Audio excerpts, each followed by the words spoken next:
अस्य श्री चण्डी कवचस्य ब्रह्मा ऋषिः अनुष्टुप् छन्द चामुण्डा देवता अङ्गन्या सोक्तमातरो बीजम् नवावरणो मन्त्रशक्ति दिग्बन्ध देवता तत्त्वम् श्रीजगदम्बा प्रीत्यर्थे सप्तशती पाठाङ्गत्वेन जपे विनियोगः। मार्कण्डेय उवाच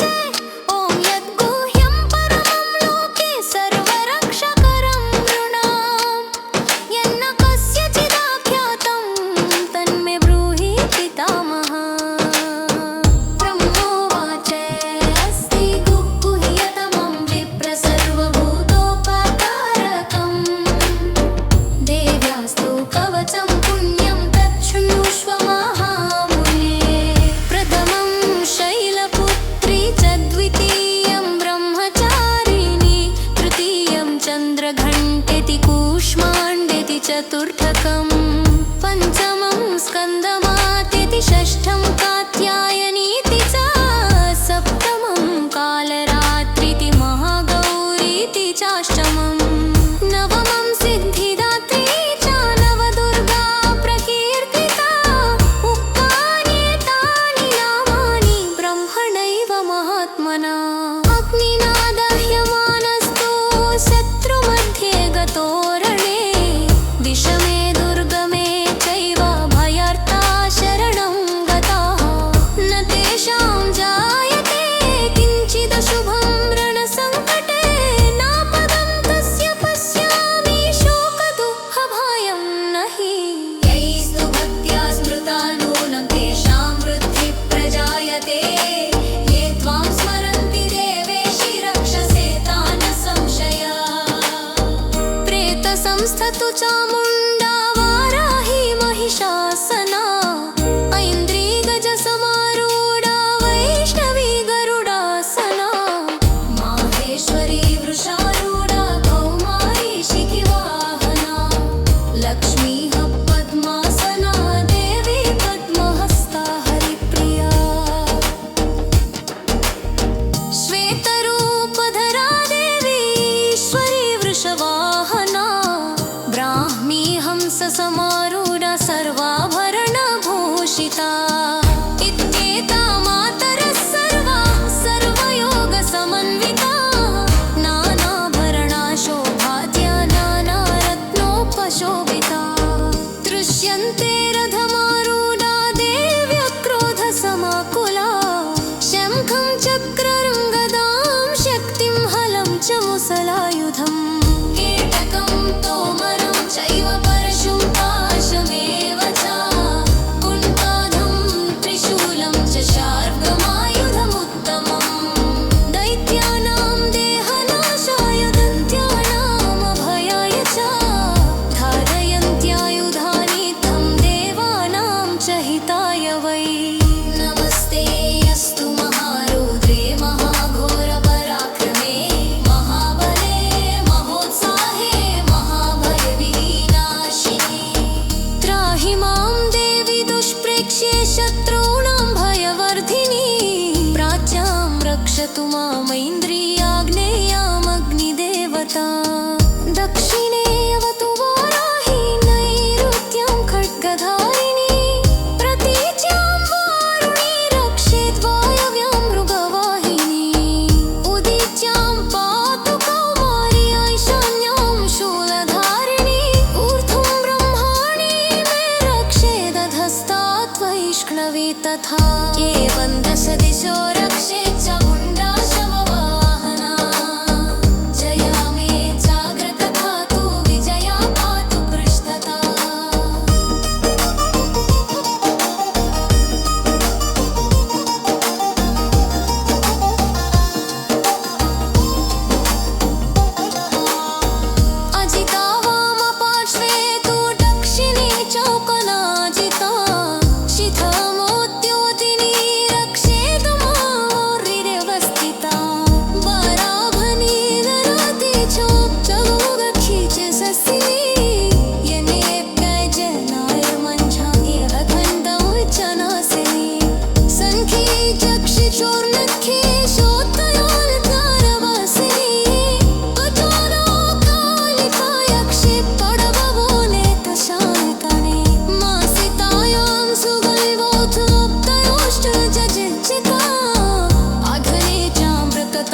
अस्य श्रीचण्डीकवचस्य ब्रह्मा ऋषिः अनुष्टुप् छन्द चामुण्डा देवता अङ्गन्या सूक्तमातरो बीजम् नवावरणो मन्त्रशक्ति दिग्बन्ध देवता तत्त्वम् श्रीजगदम्बा प्रीत्यर्थे सप्तशती पाठाङ्गत्वेन जपे विनियोगः मार्कण्डेय उवाच ॐ यद्गुह्यं परमं लोके सर्वरक्षकरं नृणां यन्न कस्यचिदाख्यातं तन्मे ब्रूहि पितामह ब्रह्मोवाच अस्ति गुह्यतमं विप्र सर्वभूतोपकारकम्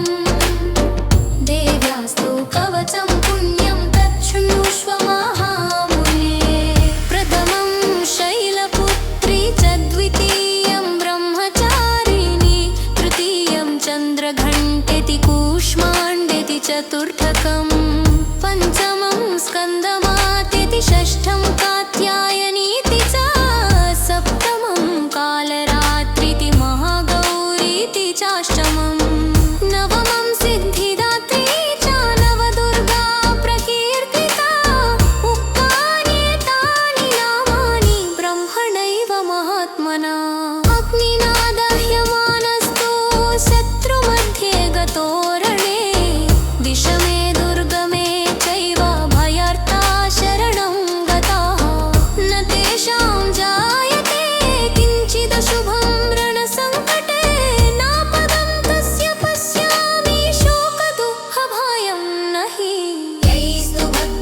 अस्य श्रीचण्डीकवचस्य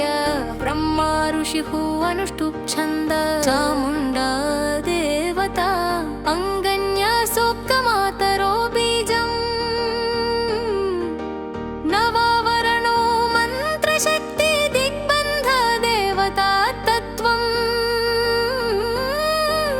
श्रीजगदम्बा प्रीत्यर्थे सप्तशती पाठाङ्गत्वेन जपे विनियोगः मार्कण्डेय उवाच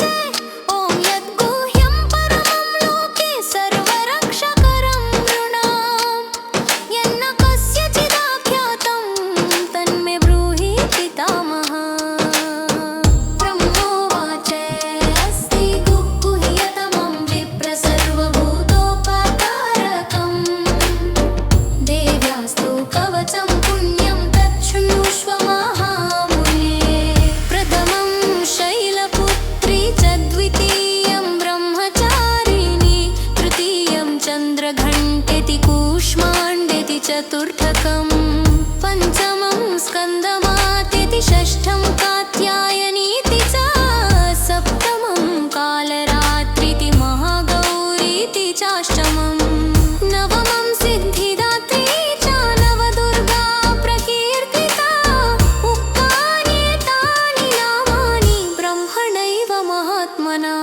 अग्निना दह्यमानस्तु शत्रुमध्ये गतोरणे विषमे दुर्गमे चैव भयार्ता शरणं गताः न तेषां जायते किञ्चिदशुभं रणसङ्कटे नापदं तस्य पश्यामि शोकदुःखभयं नहि यैस्तु भक्त्या स्मृता नूनं तेषां वृद्धिः प्रजायते ये त्वां स्मरन्ति देवेशि रक्षसे तान् न संशयः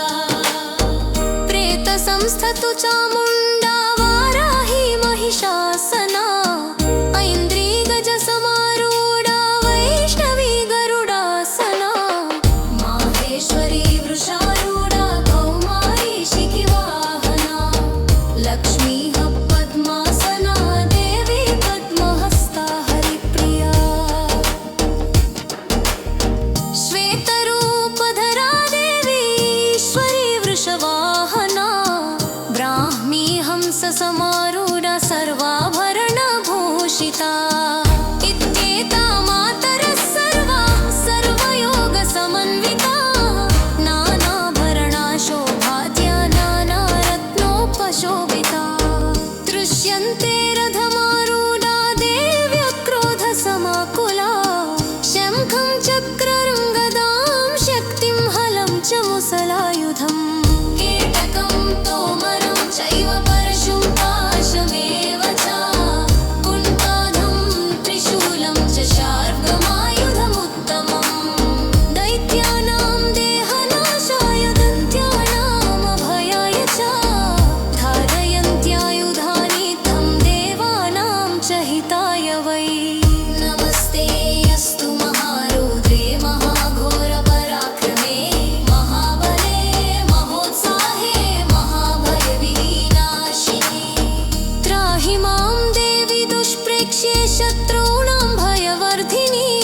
प्राच्यां रक्षतु मामैन्द्रियाग्नेयामग्निदेवता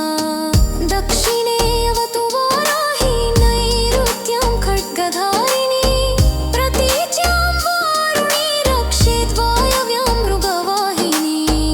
उदीच्यां पातु कौमारी ऐशान्यां शूलधारिणी ऊर्ध्वं ब्रह्माणि मे रक्षेदधस्तात् वैष्णवी तथा एवं दश दिशो रक्षेत् चामुण्डा शववाहना जया मे जाग्रत धातु विजया पातु पृष्ठतः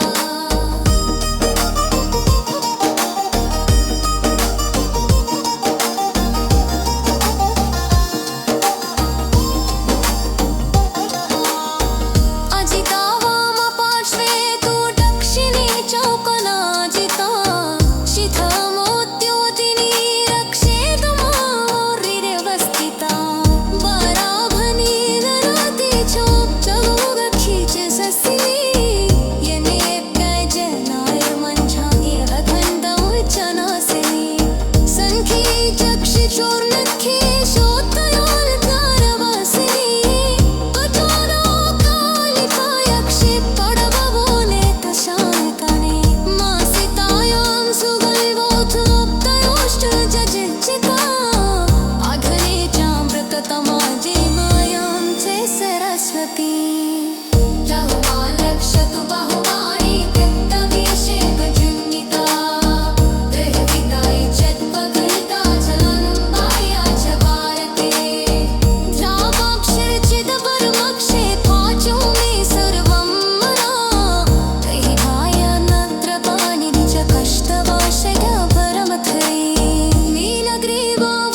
अस्य श्री चण्डी कवचस्य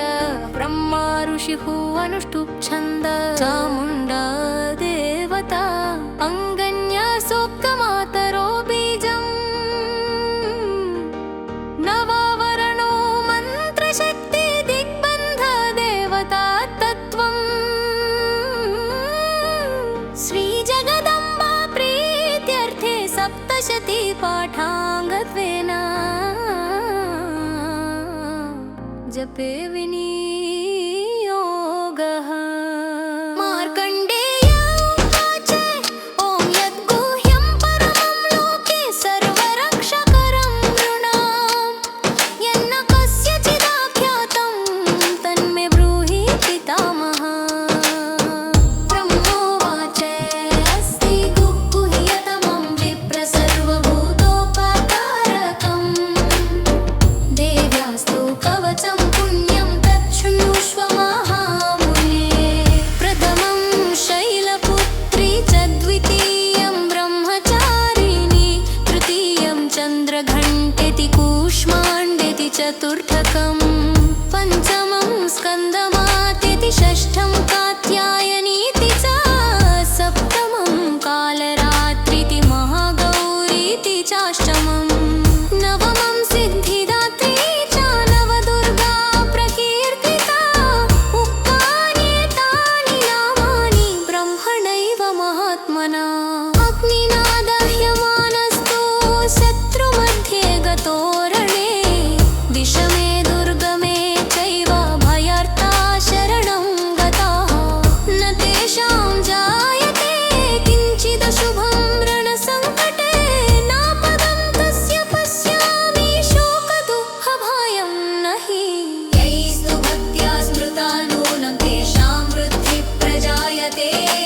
ये त्वां स्मरन्ति देवेशि रक्षसे तान् संशया। प्रेतसंस्थतु चामुण्डा वाराही महिषासना ऐन्द्री गजसमारूढा वैष्णवी गरुडासना माहेश्वरी वृषारूढा कौमारी शिखिवाहना लक्ष्मीः पद्मासना देवी पद्महस्ता हरिप्रिया। श्वेतरूपधरा देवी ईश्वरी वृषवाहना ब्राह्मी हंससमारूढा सर्वाभरणभूषिता इत्येता मातरः सर्वाः सर्वयोगसमन्विताः नानाभरणा शोभाद्या नानारत्नोपशोभिताः दृश्यन्ते रथमारूढा देव्यक्रोधसमाकुला शङ्खं चक्रं गदां शक्तिं हलं च मुसलायुधम् केटकं तोमरं चैव परशुं पाशमेव च कुण्ठाधं त्रिशूलं च शार्ङ्गमायुधमुत्तमम् दैत्यानां देहनाशाय दन्त्यानामभयाय च धारयन्त्यायुधानि तं देवानां च हिताय वै। नमस्ते अस्तु महारुद्रे महाघोरपराक्रमे महाबले महोत्साहे महाभयविनाशिने त्राहि मां देवि दुष्प्रेक्ष्ये शत्रूणां भयवर्धिनी प्राच्यां रक्षतु मामैन्द्रियाग्नेयामग्निदेवता दक्षिणे अवतु वाराही नैऋत्यं खड्गधारिणी प्रतीच्यां वारुणी रक्षेत् वायव्यां मृगवाहिनी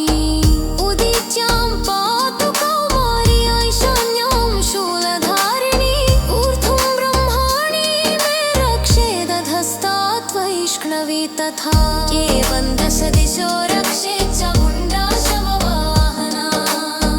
जया मे जाग्रता पातु विजया पातु पृष्ठतः।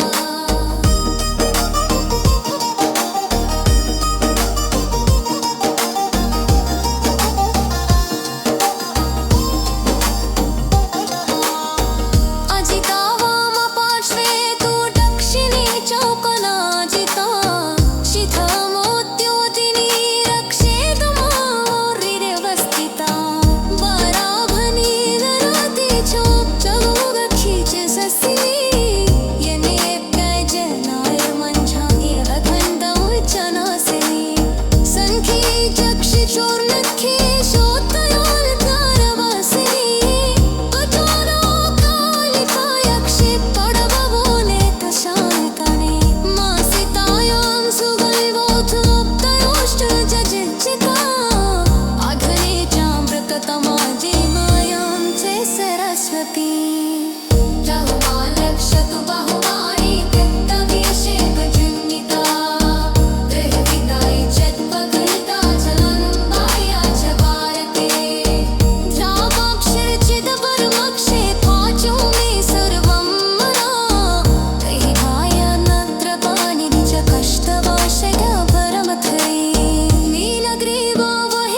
अस्य श्री चण्डी कवचस्य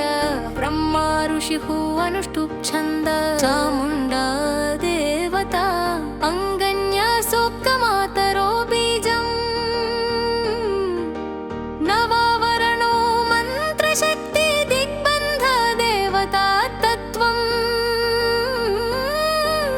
श्रीजगदम्बा प्रीत्यर्थे सप्तशती पाठाङ्गत्वेन जपे विनियोगः मार्कण्डेय उवाच ॐ यद्गुह्यं परमं लोके सर्वरक्षकरं नृणां यन्न कस्यचिदाख्यातं तन्मे ब्रूहि पितामह ब्रह्मोवाच अस्ति गुह्यतमं विप्र सर्वभूतोपकारकम् देव्यास्तु कवचं पुण्यं तच्छृणुष्व महामुने प्रथमं शैलपुत्री च द्वितीयं ब्रह्मचारिणी तृतीयं चन्द्रघण्टेति कूष्माण्डेति चतुर्थकं पञ्चमं स्कन्दमातेति षष्ठं कात्यायनीति च सप्तमं कालरात्रिति महागौरीति चाष्टमम् नवमं सिद्धिदात्री च नवदुर्गा प्रकीर्तिता उक्तान्येतानि नामानि ब्रह्मणैव महात्मना अग्निना दह्यमानस्तु शत्रुमध्ये गतोरणे विषमे दुर्गमे चैव भयार्ता शरणं गताः न तेषां जायते किञ्चिदशुभं रणसङ्कटे नापदं तस्य पश्यामि शोकदुःखभयं नहि यैस्तु भक्त्या स्मृता नूनं तेषां वृद्धिः प्रजायते ये त्वां स्मरन्ति देवेशि रक्षसे तान् संशया प्रेतसंस्थतु चामुण्डा वाराही महिषासना ऐन्द्री गजसमारूढा वैष्णवी गरुडासना माहेश्वरी वृषारूढा कौमारी शिखिवाहना लक्ष्मीः पद्मासना देवी पद्महस्ता हरिप्रिया श्वेतरूपधरा देवी ईश्वरी वृषवाहना ब्राह्मी हंससमारूढा सर्वाभरणभूषिता इत्येता मातरः सर्वाः सर्वयोगसमन्विताः नानाभरणा शोभाद्या नानारत्नोपशोभिताः दृश्यन्ते रथमारूढा देव्यक्रोधसमाकुला शङ्खं चक्रं गदां शक्तिं हलं च मुसलायुधम् केटकं तोमरं चैव परशुं पाशमेव च कुण्ठाधं त्रिशूलं च शार्ङ्गमायुधमुत्तमम् दैत्यानां देहनाशाय दन्त्यानामभयाय च धारयन्त्यायुधानि तं देवानां च हिताय वै नमस्ते अस्तु महारुद्रे महाघोरपराक्रमे महाबले महोत्साहे महाभयविनाशिने त्राहि मां देवि दुष्प्रेक्ष्ये शत्रूणां भयवर्धिनी प्राच्यां रक्षतु मामैन्द्रियाग्नेयामग्निदेवता दक्षिणे अवतु वाराही नैऋत्यं खड्गधारिणी प्रतीच्यां वारुणी रक्षेत् वायव्यां मृगवाहिनी उदीच्यां पातु कौमारी ऐशान्यां शूलधारिणी ऊर्ध्वं ब्रह्माणि मे रक्षेदधस्तात् वैष्णवी तथा एवं दश दिशो रक्षेत् चामुण्डा शववाहना जया मे च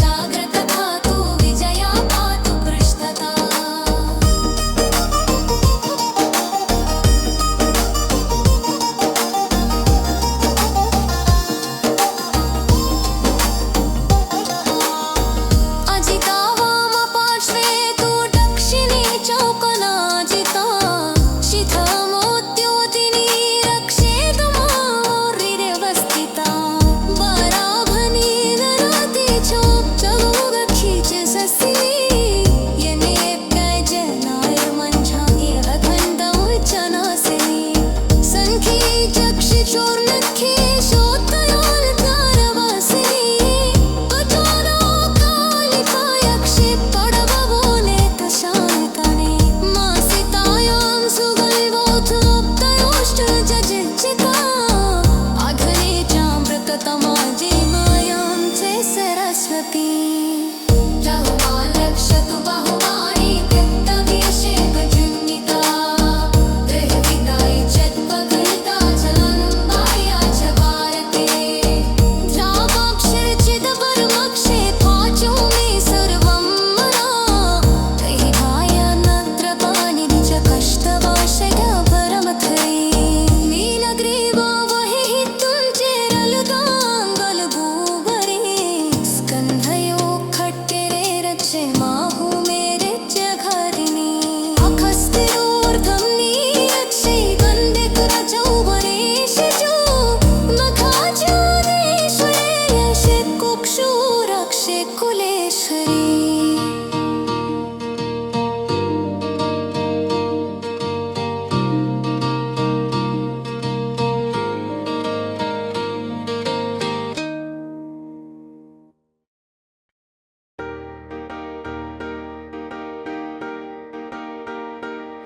अस्य श्री चण्डीकवचस्य ब्रह्मा ऋषिः अनुष्टुप् छन्द चामुण्डा देवता अङ्गन्यासोक्तमातरो बीजम् नवावरणो मन्त्रशक्ति दिग्बन्ध देवता तत्त्वम् श्रीजगदम्बा प्रीत्यर्थे सप्तशती पाठाङ्गत्वेन जपे विनियोगः मार्कण्डेय उवाच ॐ यद्गुह्यं परमं लोके सर्वरक्षकरं नृणां यन्न कस्यचिदाख्यातं तन्मे ब्रूहि पितामह ब्रह्मोवाच अस्ति गुह्यतमं विप्रसर्वभूतोपकारकम् देव्यास्तु कवचं पुण्यं तच्छृणुष्व महामुने प्रथमं शैलपुत्री च द्वितीयं ब्रह्मचारिणी तृतीयं चन्द्रघण्टेति कूष्माण्डेति चतुर्थकं पञ्चमं स्कन्दमातेति षष्ठं कात्यायनीति च सप्तमं कालरात्रिति महागौरीति चाष्टमं नवमं सिद्धिदात्री च नवदुर्गा प्रकीर्तिता उक्तान्येतानि नामानि ब्रह्मणैव महात्मना अग्निना दह्यमानस्तु शत्रुमध्ये गतोरणे विषमे दुर्गमे चैव भयार्ता शरणं गताः न तेषां जायते किञ्चिदशुभं रणसङ्कटे नापदं तस्य पश्यामि शोकदुःखभयं नहि यैस्तु भक्त्या स्मृता नूनं तेषां वृद्धिः प्रजायते ये त्वां स्मरन्ति देवेशि रक्षसे तान् संशया प्रेतसंस्थतु चामुण्डा वाराही महिषासना ऐन्द्री गजसमारूढा वैष्णवी गरुडासना माहेश्वरी वृषारूढा कौमारी शिखिवाहना लक्ष्मीः पद्मासना देवी पद्महस्ता हरिप्रिया श्वेतरूपधरा देवी ईश्वरी वृषवाहना ब्राह्मी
रक्षतु मामैन्द्रियाग्नेयामग्निदेवता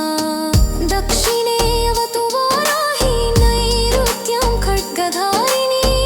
प्रतीच्यां वारुणी रक्षेत् वायव्यां मृगवाहिनी उदीच्यां पातु कौमारी ऐशान्यां शूलधारिणी ऊर्ध्वं ब्रह्माणि मे रक्षेदधस्तात् वैष्णवी तथा एवं दश दिशो रक्षेत् चामुण्डा शववाहना जया मे जाग्रकथा तु विजया पातु पृष्ठतः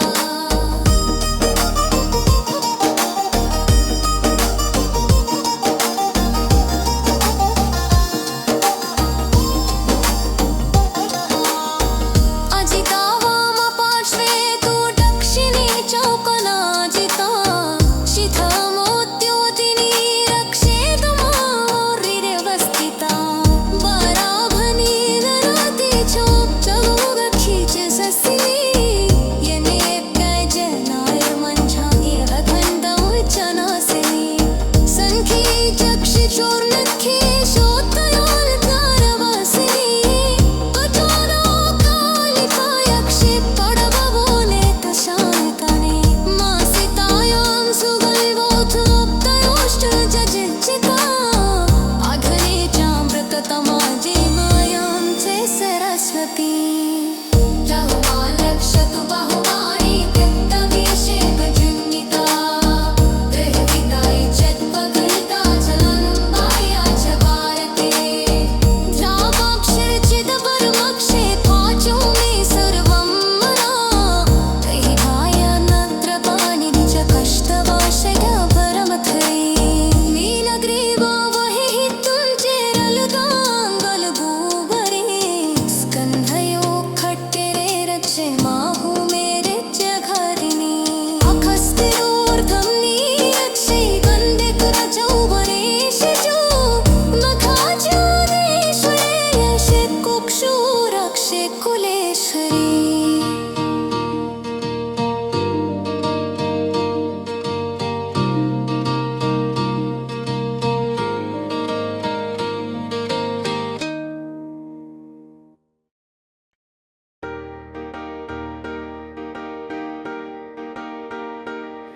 अस्य श्री चण्डीकवचस्य ब्रह्मा ऋषिः अनुष्टुप् छन्द चामुण्डा देवता अङ्गन्यासोक्तमातरो बीजम् नवावरणो मन्त्रशक्ति दिग्बन्ध देवता तत्त्वम् श्रीजगदम्बा प्रीत्यर्थे सप्तशती पाठाङ्गत्वेन जपे विनियोगः मार्कण्डेय उवाच ॐ यद्गुह्यं परमं लोके सर्वरक्षकरं नृणां यन्न कस्यचिदाख्यातं तन्मे ब्रूहि पितामहः ब्रह्मोवाच अस्ति गुह्यतमं विप्र सर्वभूतोपकारकम् देव्यास्तु कवचं पुण्यं तच्छृण्वन्तु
श्वेता मातरः सर्वाः सर्वयोगसमन्विताः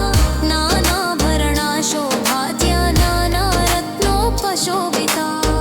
दृश्यन्ते रथमारूढा देव्यक्रोधसमाकुलाः शङ्खं चक्रं गदां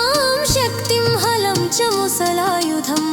केटकं तोमरं चैव परशुं पाशमेव च कुण्ठाधं त्रिशूलं च शार्ङ्गमायुधमुत्तमम् दैत्यानां देहनाशाय दन्त्यानामभयाय च धारयन्त्यायुधानि तं देवानां च हिताय वै नमस्ते अस्तु महारुद्रे महाघोरपराक्रमे महाबले महोत्साहे महाभयविनाशिने त्राहि मां देवि दुष्प्रेक्ष्ये शत्रूणां भयवर्धिनी प्राच्यां रक्षतु मामैन्द्रियाग्नेयामग्निदेवता दक्षिणे अवतु वाराही नैऋत्यं खड्गधारिणी प्रतीच्यां वारुणी रक्षेत् वायव्यां मृगवाहिनी उदीच्यां पातु कौमारी ऐशान्यां शूलधारिणी ऊर्ध्वं ब्रह्माणि मे रक्षेदधस्तात् वैष्णवी तथा एवं दश दिशो रक्षेत् चामुण्डा शववाहना जया मे जाग्रत धातु विजया पातु पृष्ठतः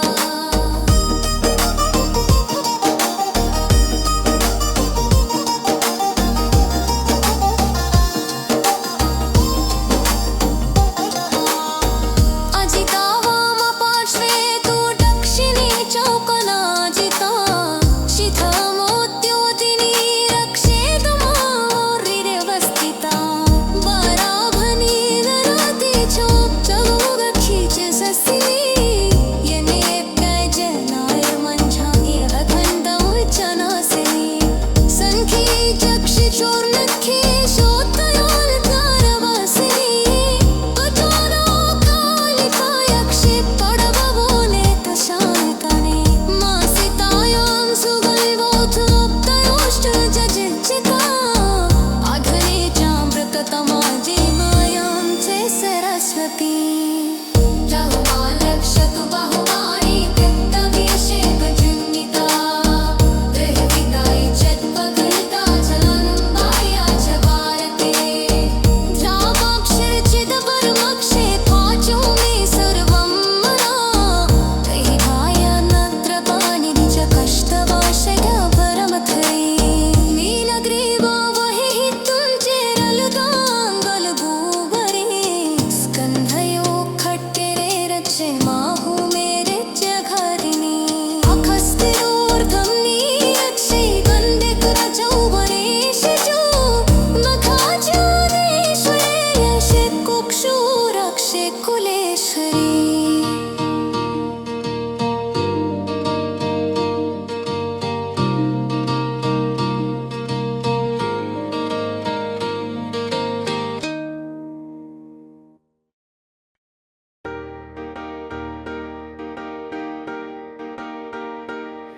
अस्य श्री चण्डीकवचस्य ब्रह्मा ऋषिः अनुष्टुप् छन्द चामुण्डा देवता अङ्गन्यासोक्तमातरो बीजम् नवावरणो मन्त्रशक्ति दिग्बन्ध देवता तत्त्वम् श्रीजगदम्बा प्रीत्यर्थे सप्तशती पाठाङ्गत्वेन जपे विनियोगः मार्कण्डेय उवाच ॐ यद्गुह्यं परमं लोके सर्वरक्षकरं नृणाम् यन्न कस्यचिदाख्यातं तन्मे ब्रूहि पितामहः ब्रह्मोवाच अस्ति गुह्यतमं विप्र सर्वभूतोपकारकम् देव्यास्तु कवचं पुण्यं तच्छृणुष्व महामुने प्रथमं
पातु चामुण्डा वाराही महिषासना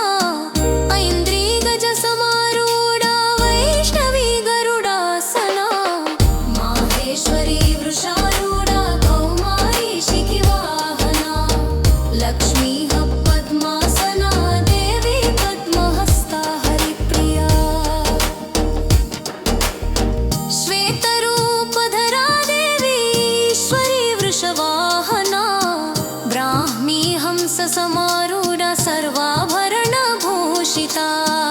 इत्येता मातरः सर्वाः सर्वयोगसमन्विताः नानाभरणा शोभाद्या नानारत्नोपशोभिताः दृश्यन्ते रथमारूढा देव्यक्रोधसमाकुला शङ्खं चक्रं गदां शक्तिं हलं च मुसलायुधम् केटकं तोमरं चैव परशुं पाशमेव च कुण्ठाधं त्रिशूलं च शार्ङ्गमायुधमुत्तमम् दैत्यानां देहनाशाय दन्त्यानामभयाय च धारयन्त्यायुधानि तं देवानां च हिताय वै नमस्ते अस्तु महारुद्रे महाघोरपराक्रमे महाबले महोत्साहे महाभयविनाशिने त्राहि मां देवि दुष्प्रेक्ष्ये शत्रूणां भयवर्धिनी प्राच्यां रक्षतु मामैन्द्रियाग्नेयामग्निदेवता दक्षिणे अवतु वाराही नैऋत्यां खड्गधारिणी प्रतीच्यां वारुणी रक्षेद्वायव्यां मृगवाहिनी उदीच्यां पातु कौमारी ऐशान्यां शूलधारिणी ऊर्ध्वं ब्रह्माणि मे रक्षेदधस्तात् वैष्णवी तथा एवं दश दिशो रक्षेत्